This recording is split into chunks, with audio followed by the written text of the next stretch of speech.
ইয়ৎ পাদপঙ্কজরজ শিরসাসুরেশ সর্বাদয়ু দেবী সদৌতি মধুদ্বহন্তি পরম শ্রদ্ধা রায় ইয়ৎ কীর্তনাৎ কলিমলং মনুজস্তজন্তি কৃষ্ণস্য তস্য শরণং শরণং ব্রজা মহ। মহাপুৰুষ শ্ৰীমন্ত শংকৰদেৱৰ ৰুক্মিণী হৰণ নাটৰ প্ৰথম শ্লোকৰ মাধ্যমেৰে মই পৰম পুৰুষ ভগৱন্তৰ শ্ৰীচৰণত কৌটি কৌটিবাৰ প্ৰণাম জনাইছোঁ। শ্ৰীমন্ত শংকৰ হৰিভকতৰ জানা যেন কল্পতৰু তাহান্ত বিনাই নাই নাই নাই আমাৰ পৰম গুৰু, আমাৰ পৰম গুৰু।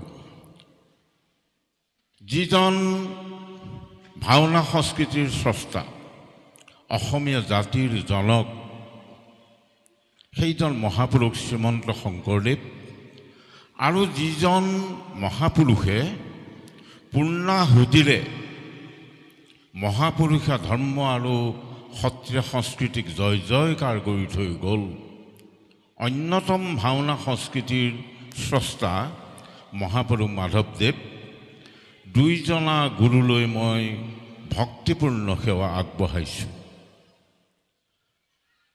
ঢেকীয়াখোৱা বৰনামঘৰ প্ৰাংগণত এই বিষ্ণু কৃষ্ণ বা ৰামলীলাৰ এই মহান পবিত্ৰ ক্ষেত্ৰত আজি উপবিষ্ট হৈ থকা শ্ৰদ্ধাৰ অধ্যক্ষ শ্ৰীযুত ডিম্বেশ্বৰ বৰা ডাঙৰীয়া, তেখেত এজন বিশিষ্ট অভিনেতা। মই এই কথাটো নক'লে আধৰুৱা হৈ ৰ'ব। প্ৰথম যেতিয়া আতলীয়া গাঁৱত ভাওনা প্ৰতিযোগিতা অনুষ্ঠিত হৈছিলে, আজিৰ এই অধ্যক্ষজনেই ভাৱৰীয়াৰ প্ৰথম পুৰস্কাৰ অৰ্থাৎ শ্ৰেষ্ঠ অভিনেতা হিচাপে পুৰস্কাৰ লাভ কৰিবলৈ সক্ষম হৈছিল। এইটো মই গৌৰৱেৰে কৈছোঁ আৰু তেখেতক মই শ্ৰদ্ধা জনাইছোঁ। আজিৰ এই ভাওনাস্থলীত অৰ্থাৎ সমাৰোহ বা প্ৰতিযোগিতাস্থলীত চাৰিজন সদাশয় গুণী ব্যক্তি আহি, শিল্পী আহি বিচাৰকৰ আসন অলংকৃত কৰিছে। তেখেতসকললৈ মই শ্ৰদ্ধা জনাইছোঁ, তেখেতসকলক স্বাগতম জনাইছোঁ আৰু তেখেতসকলৰ সৰ্বতো প্ৰকাৰৰ মংগল কামনা কৰিছোঁ। মহাপুৰুষ মাধৱদেৱৰ প্ৰতিষ্ঠিত এই ঢেকীয়াখোৱা বৰনামঘৰ, এই ঢেকীয়াখোৱা বৰনামঘৰ আজি যোৰহাট জিলাতেই বা অসমতেই প্ৰসিদ্ধ হৈ থকা নাই। এই ঢেকীয়াখোৱা বৰনামঘৰৰ জয়গুণ ভাৰতবৰ্ষৰ বিভিন্ন স্থানত বিস্তাৰিত ৰূপত প্ৰকাশ পাবলৈ, চিনাকি হ'বলৈ সক্ষম হৈছে।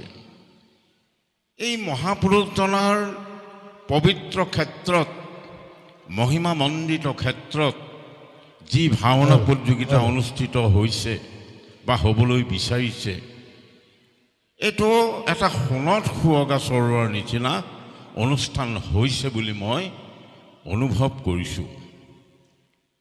মই এই ঠাইখনত উপস্থিত হৈ পূৰ্বৰ কিছুমান স্মৃতি মোৰ মগজুত খুন্দিয়াই পৰিছে।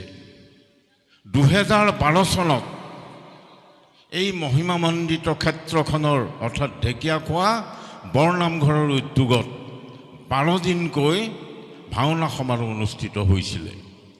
আমি এজন সেৱক হিচাপে এই নামঘৰৰ লগত জড়িত হৈ সেই ভাওনা সমাৰোহত সহযোগিতা আগবঢ়াইছিলোঁ আৰু নিজেই নিজকে ধন্য হৈছোঁ বুলি আমি অনুভৱ কৰিছিলোঁ। ধাৰাবাহিকতা ৰক্ষা কৰি বৰ্তমান 3টি বৰ্ষ ভাওনা প্ৰতিযোগিতা ঢেকীয়াখোৱা বৰনামঘৰে অনুষ্ঠিত কৰিছে। এয়া 3য় অনুষ্ঠান। মহাপুৰুষ দুজনাৰ তথা অসমীয়াৰ স্বাভিমান ভাওনা সংস্কৃতিক শুদ্ধ ৰূপত সংৰক্ষণ, ৰীতি সিদ্ধতাৰে সংৰক্ষণ আৰু প্ৰচাৰ প্ৰসাৰ কৰাৰ ক্ষেত্ৰত ঢেকীয়াখোৱা বৰনামঘৰে যি অহোপুৰুষাৰ্থ কৰি আহিছে বা বৰ্তমান যি অনুষ্ঠান অনুষ্ঠিত কৰিছে মই তেখেতসকলক অশেষ ধন্যবাদ জ্ঞাপন কৰিছোঁ। গতিকে এই অনুষ্ঠান অনুষ্ঠিত কৰাৰ ক্ষেত্ৰত ৰাইজৰ সহযোগিতাৰ প্ৰয়োজন আছে। আমি অতীতৰ পৰাই দেখি আহিছোঁ ৰাইজে, অসমৰ ৰাইজে ঢেকীয়াখোৱাৰ সকলো অনুষ্ঠানতে অংশগ্ৰহণ কৰি অনুষ্ঠান সাফল্যমণ্ডিত কৰে। এইটো অসমৰ বাবে, অসমীয়া সমাজৰ বাবে এক শুভ লক্ষণ। এই নিকিঞ্চনক আজি যি গুৰুদায়িত্ব দিলে, এই গুৰুদায়িত্ব দিয়াৰ বাবে মই উদযাপন সমিতি, ঢেকীয়াখোৱা বৰনামঘৰ সমিতি, উপসমিতি সকলোকে ধন্যবাদ আৰু কৃতজ্ঞতা জ্ঞাপন কৰিছোঁ। অভাজন ভাওনা সমাৰোহৰ মঞ্চ উদ্ঘাটন কৰাৰ যোগ্য ব্যক্তি নহয়, কিন্তু ভাওনা ভাল পাওঁ, সমাজ ভাল পাওঁ, সংস্কৃতি ভাল পাওঁ। সেইবাবে হয়তো আমাক নিমন্ত্ৰণ কৰিলে আৰু আমি নথৈ আহ্লাদিত হৈছোঁ, কৃতাৰ্থ মানিছোঁ। এই পবিত্ৰ ক্ষেত্ৰত আমি আপোনালোকক সেৱা ধৰি এখন বস্ত্ৰ নিৰ্মালী হিচাপে গ্ৰহণ কৰিবলৈ পাই গৌৰৱ অনুভৱ কৰিছোঁ, যেন মনুষ্য জীৱন সাৰ্থক হৈছে আমাৰ। আপোনালোকক আমি সুন্দৰ কথাৰে আহ্লাদিত কৰিব নোৱাৰোঁ। ভাওনাৰ কিবা কথা জানো বুলি মই ক'ব নোৱাৰোঁ। ভাওনা গুৰুত্বপূৰ্ণ অনুষ্ঠান। ভাওনা কেৱল মনোৰঞ্জক অনুষ্ঠানেই নহয়, ভাওনা আধ্যাত্মিক অনুষ্ঠান আৰু ভাওনা সমন্বয়ৰ অনুষ্ঠান। এই সমন্বয় আধ্যাত্মিক আৰু মনোৰঞ্জক এই অনুষ্ঠানত আমি অংশগ্ৰহণ কৰাটো অতিকৈ শুভ লক্ষণ। ভাওনা মহাপুৰুষ শ্ৰীমন্ত শংকৰ মাধৱদেৱৰ অৱদান, অমূল্য অৱদান আমি সকলোৱে জানো। এই ভাওনা সংস্কৃতি সৃষ্টি কৰি মহাপুৰুষ দুজনাই অসমৰ অসমীয়া সমাজক উত্তৰসূৰী হিচাপে ৰক্ষণাবেক্ষণ, সংৰক্ষণ, প্ৰচাৰ প্ৰসাৰৰ দায়িত্ব অৰ্পণ কৰি থৈ গৈছিল। আজি আমি গুৰু দুজনাই যি অমূল্য সম্পদ আমাক দি থৈ গ'ল, এই সম্পদসমূহ শুদ্ধ ৰূপত সংৰক্ষণ কৰা হৈছেনে? আমি প্ৰচাৰ প্ৰসাৰ কৰাত ব্যৰ্থ হৈছোঁ নেকি? এই কথাটো আমি সকলোৱে অনুভৱ কৰিব লাগিব। মহাপুৰুষ দুজনাই অসমীয়া সমাজলৈ বা মানৱ সমাজলৈ ধৰ্ম সংস্কৃতিৰ যোগেদি যি বলিষ্ঠ অৱদান দি থৈ গ'ল, অসমীয়া সমাজে সেই ঋণ কোনো কালেই কোনোদিনেই পৰিশোধ কৰিব নোৱাৰে। কেৱল আমি তাক সুন্দৰ কৰি ৰাখিব পাৰিলেই আমি অসমীয়া সমাজখন ধন্য হৈ থাকিব পাৰিম বুলি মই অনুভৱ কৰিছোঁ। ভাওনা প্ৰতিযোগিতা ৯০ দশকৰ পৰা আৰম্ভ হৈছিল উজনি অসমত, আৰু এই ভাওনা প্ৰতিযোগিতাৰ অৰ্থ আৰু তাৎপৰ্য কি? এটা সময়ত ভাওনাৰ কাৰণে শিক্ষিত চামটো আগবাঢ়ি অহা নাছিল। হালোৱা চহুৱা, দৰিদ্ৰ দুখীয়া গাঁৱলীয়া মানুহখিনিৰ মাজত ভাওনা সংস্কৃতি বৰ্তি আছিল। শিক্ষিত চামে, মই সকলোৰে কথা কোৱা নাই, তেখেতসকলে ভাওনাত ভাও ল'লে যেন এজন সমাজৰ নিকৃষ্ট মানুহ হিচাপে পৰিচয় দাঙি ধৰিব লাগিব, এনে শংকা কৰিছিল। সিবাবেই ভাওনা প্ৰতিযোগিতাৰ যোগেদি, ভাওনা সমাৰোহৰ যোগেদি সমাজৰ সকলো স্তৰৰ ব্যক্তিসকলক সন্নিৱিষ্ট কৰাৰ উদ্দেশ্যে ভাওনা সমাৰোহ আৰু প্ৰতিযোগিতাৰ আয়োজন কৰা হৈছিল। আৰু ভাওনাৰ কিছু ৰূপ বিকৃতকৰণ হৈছিল এটা সময়ত। গতিকে শুদ্ধ ৰূপত ৰীতি সিদ্ধতাৰে সংৰক্ষণ কৰাৰো এই মহান প্ৰয়াস আছিল। আজি ভাওনা প্ৰতিযোগিতা উজনি অসমৰ বিভিন্ন স্থানত, বিভিন্ন কোণত অনুষ্ঠিত হ'বলৈ লৈছে। আপোনালোকে এইটো শুভ লক্ষণ বুলি অনুভৱ কৰেনে? প্ৰত্যেকখন গাঁৱত ভাওনা অনুষ্ঠান অনুষ্ঠিত হোৱাটো অত্যন্ত প্ৰয়োজন, কিন্তু প্ৰতিযোগিতাৰ সমাৰোহ চুকে কোণে প্ৰত্যেক গাঁৱত অনুষ্ঠিত যেতিয়া হৈছে, আমি তাৰ পৰা কি লাভাংশ লাভ কৰিবলৈ আমি সক্ষম হৈছোঁ। মোৰ ব্যক্তিগত অনুভৱ, আপোনালোকে চিন্তা চৰ্চা কৰিব, ভাল অনুষ্ঠান যেতিয়া বৃদ্ধি পাব, সুন্দৰাত্তম বা সুন্দৰৰূপে সকলোৱে পৰিচালনা কৰাত কেতিয়াও সক্ষম নহ'ব। গতিকে অধিককৈ ভাওনা প্ৰতিযোগিতা সমাৰোহ অনুষ্ঠিত কৰাৰ ফলশ্ৰুতিত ভাওনা সংস্কৃতিৰ কোনোবা দিশ কিন্তু বিকৃত দিশলৈ গৈ আছে। ভাওনা সমাৰোহ, ভাওনা প্ৰতিযোগিতাই ভাওনা সংস্কৃতিক সুন্দৰ কৰাত প্ৰভূত বৰঙণি আগবঢ়াই আছিল আজিৰ পৰা প্ৰায় 5 বছৰৰ আগত। কিন্তু এইটো এতিয়া বৰ্তি থকা নাই। মই অত্যন্ত দুখেৰে কৈছোঁ আৰু আপোনালোকক এই বিষয়বিলাক অনুধাৱন কৰিবৰ কাৰণে কৈছোঁ, ৰাইজক সিদ্ধান্ত ল'বৰ কাৰণে কৈছোঁ। পুৰস্কাৰৰ কাৰণে ভাওনা প্ৰতিযোগিতালৈ আহিব নালাগে। কিবা সম্পদ লাভৰ কাৰণে ভাওনা প্ৰতিযোগিতালৈ আহিব নালাগে। মই ভাওনা কেনেকৈ কৰিব পাৰিছোঁ, মোৰ দক্ষতা কিমান, যোগ্য শিল্পীসকলৰ লগত মই সমানে ফেৰ মাৰিব পৰা এজন শিল্পী হিচাপে পৰিগণিত হৈছোঁ নে নাই, এইটোহে আদৰ্শ হ'ব লাগে, এইটোহে পৰিচয় হ'ব লাগে। কেৱল পুৰস্কাৰ লাগে, ভাওনা প্ৰতিযোগিতা পাতিব লাগে।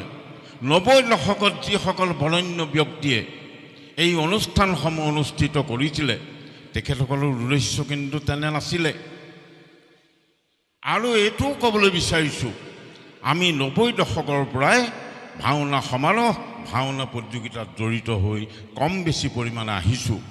অসমৰ বিভিন্ন স্থানত, উত্তৰ লখিমপুৰ, তিয়ক, ঢেকীয়াখোৱা, মাজুলী ইত্যাদি স্থানত এজন সেৱক হিচাপে ভাওনা প্ৰতিযোগিতা সমাৰোহ অনুষ্ঠিত কৰাৰ ক্ষেত্ৰত আমি সাধ্যানুযায়ী অগ্ৰণী ভূমিকা লৈ আহিছোঁ। কিন্তু আজি পৰিতাপৰ বিষয়, বিচাৰকৰ লগত শিল্পীৰ খণ্ডযুদ্ধ মঞ্চত উঠি পুৰস্কাৰ প্ৰদানৰ ক্ষেত্ৰত আজি অত্যন্ত দুখ লগা বিষয়। গীতৰ কি সংজ্ঞা বহুত গায়কে নাজানে, বাজনাৰ কি সংজ্ঞা বহুত বায়নে নাজানে, ভাও থিয়েটাৰ অভিনয় কি, ভাওনাৰ অভিনয় কি বহুতো শিল্পীয়ে নাজানে। কেৱল পুৰস্কাৰ লাগে। এইটো ভাওনা সংস্কৃতিৰ কাৰণে শুভ লক্ষণ হৈছে বুলি মই অনুভৱ কৰিব বিচৰা নাই। পুৰস্কাৰ কিয় লাগে? আজি প্ৰভাত বুঢ়া ভকতে একো পুৰস্কাৰ পোৱা নাই, মই ধৰি ল'লোঁ। কিন্তু মোৰ পুৰস্কাৰ ক'ত? মই ধন্য ক'ত? অসমৰ সাংস্কৃতিক বা সাহিত্য জগতৰ বহুত মানুহে মোক চিনি পায়। কিয় চিনি পায়? মই তেখেতসকলৰ সংগ লৈ যাওঁ।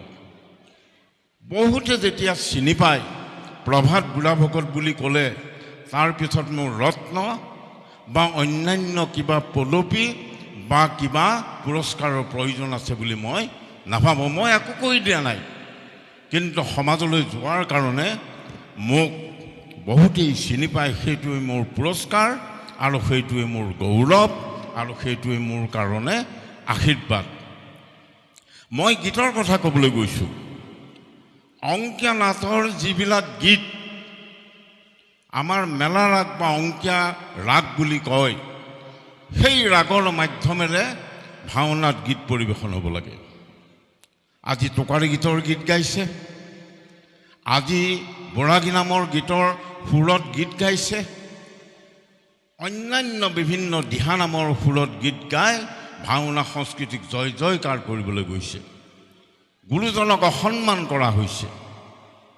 মহাপুৰুষ শ্ৰীমন্ত শংকৰদেৱে ভৰত নাট্য শাস্ত্ৰৰ আধাৰত ভাওনা সৃষ্টি কৰিছিলে, কিন্তু ভৰত নাট্য শাস্ত্ৰৰ সম্পূৰ্ণ বিধি বলবৎ কৰি ভাওনাৰ অংকীয়া ভাওনা বা চিহ্ন যাত্ৰাকে আদি কৰি ভাওনাসমূহৰ সৃষ্টি কৰা নাছিল।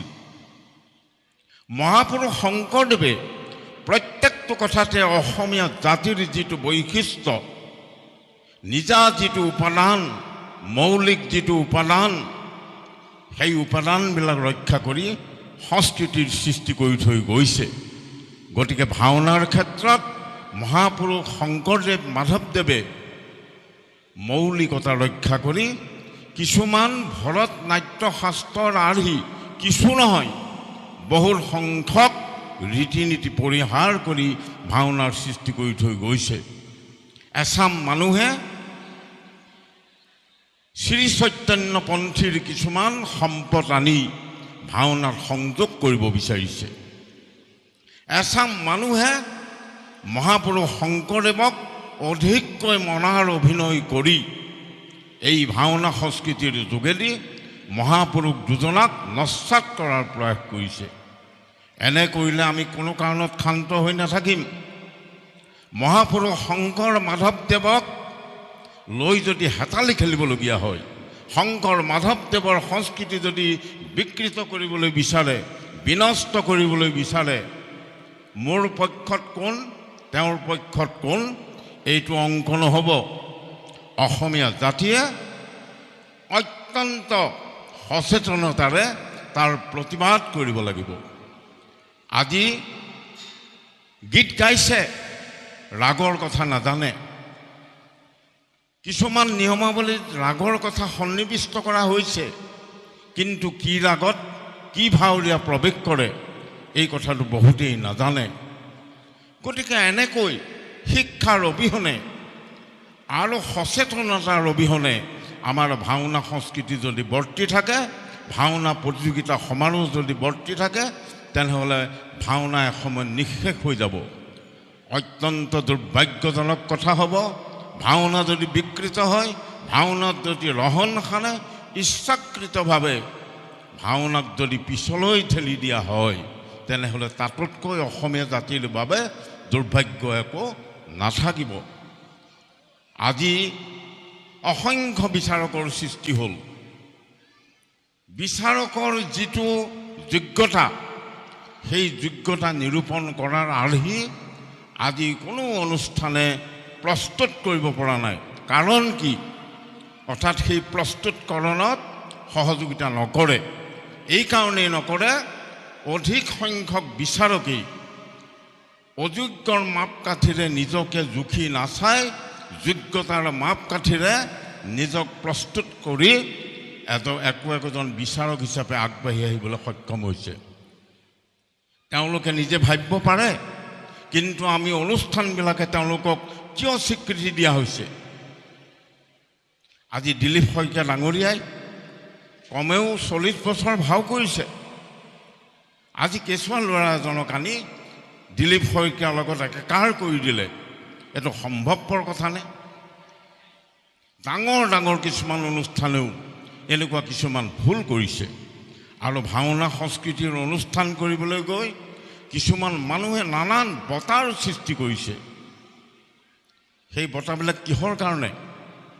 সেই বঁটাবিলাকৰ প্ৰয়োজন কি?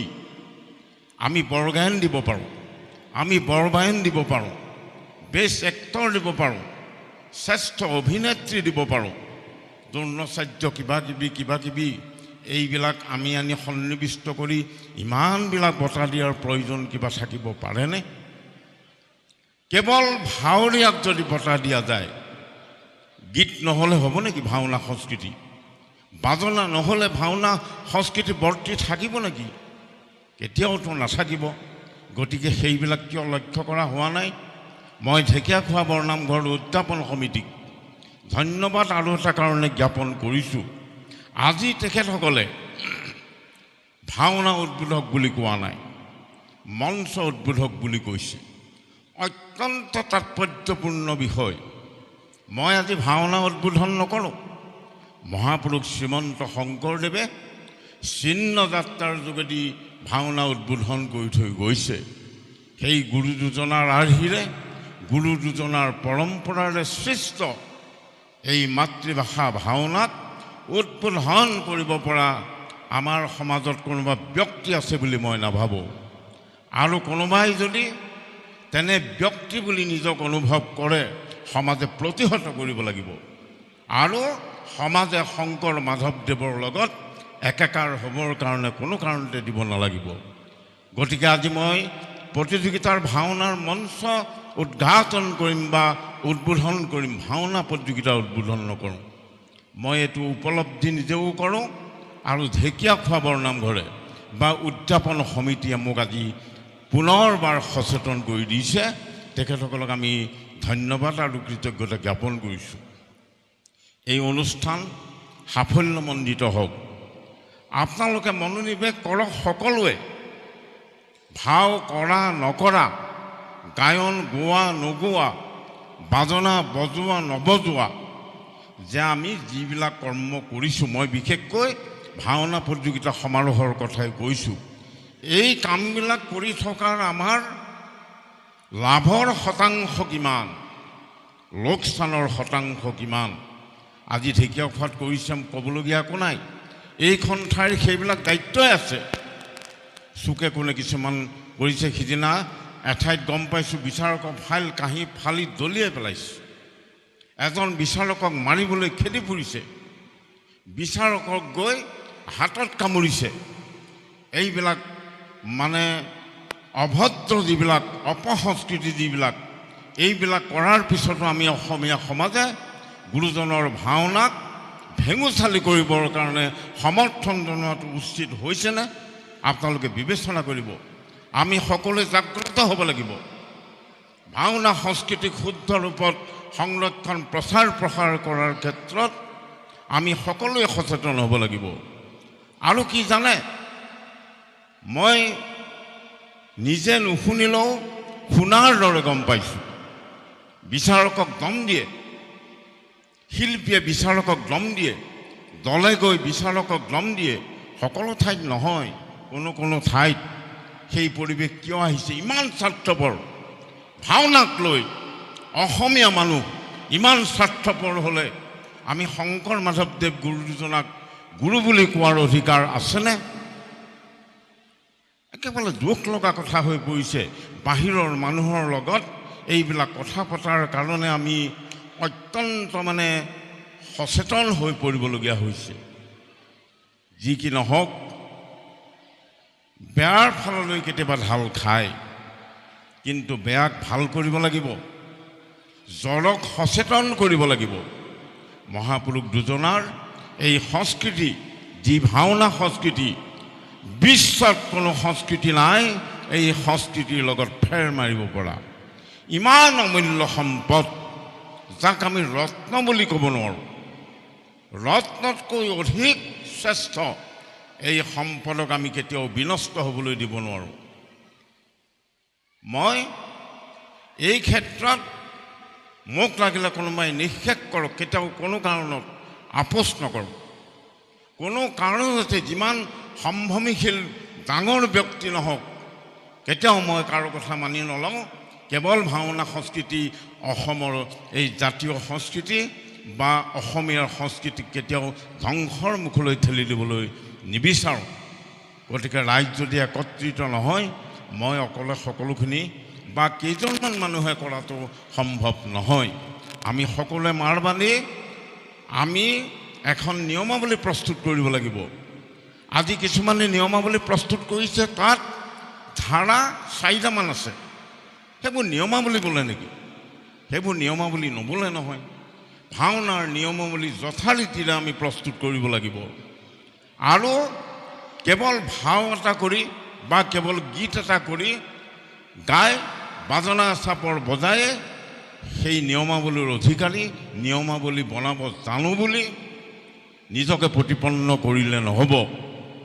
অধ্যয়ন কৰিব লাগিব, সুগম পথেৰে আমি আগবাঢ়ি যাব লাগিব। গতিকে এইখিনি মই আহ্বান জনাইছোঁ। ভাওনা সংস্কৃতিৰ যোগেদি উদ্ভণ্ডালি আৰু ভাওনা সংস্কৃতিৰ যোগেদি আক্ৰমণাত্মক, ভাওনা সংস্কৃতিৰ যোগেদি আত্মসাত, এইবিলাক আমি সমাজে মাৰ বান্ধি দূৰীকৰণ কৰিব লাগিব। এইখিনিকে মই আজি সুযোগ পাই ঢেকীয়াখোৱা পবিত্ৰ স্থানৰ পৰা আপোনালোক সকলোকে আহ্বান জনাইছোঁ, অনুৰোধ কৰিছোঁ।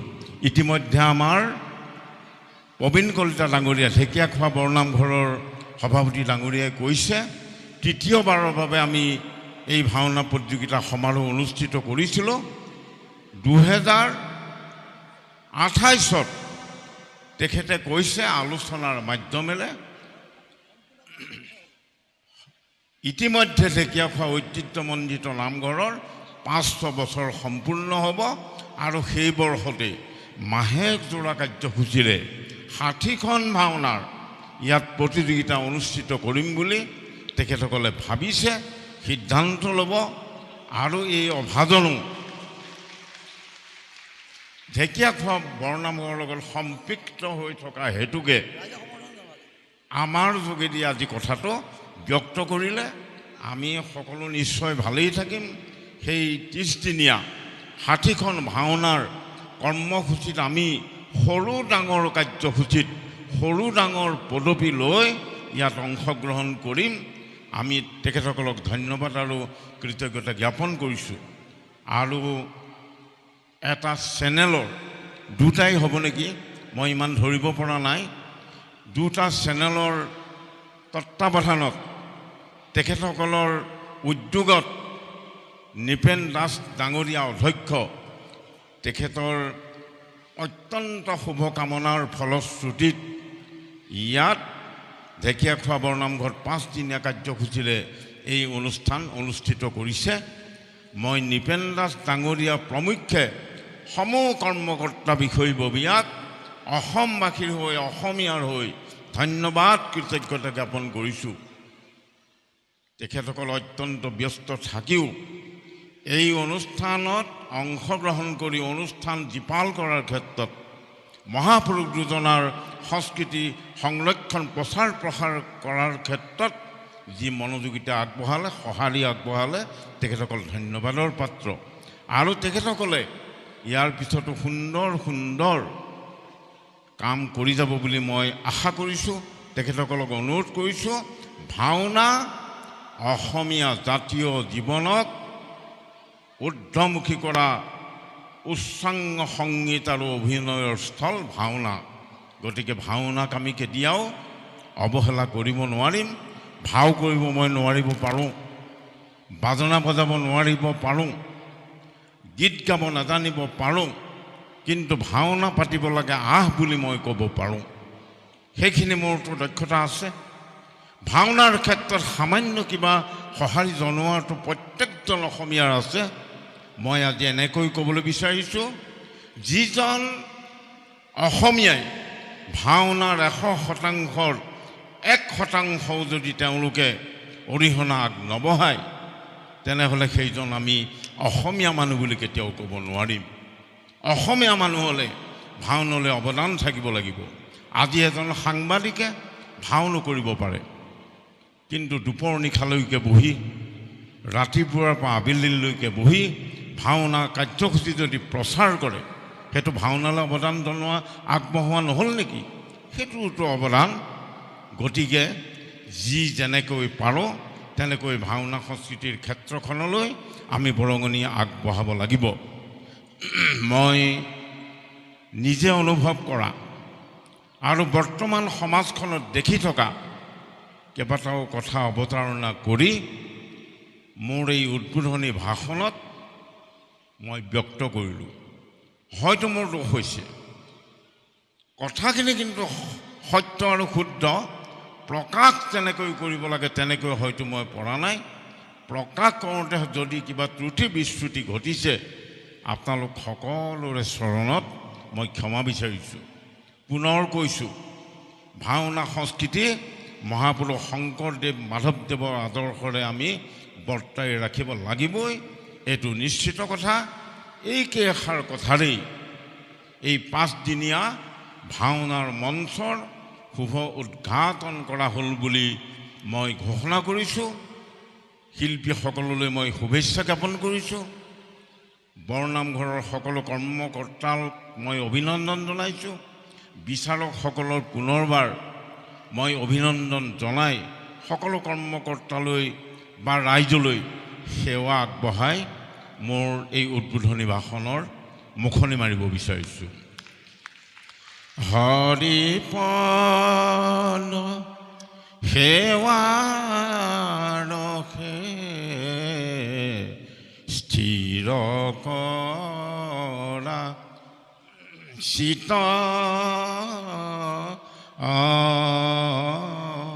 শুনলো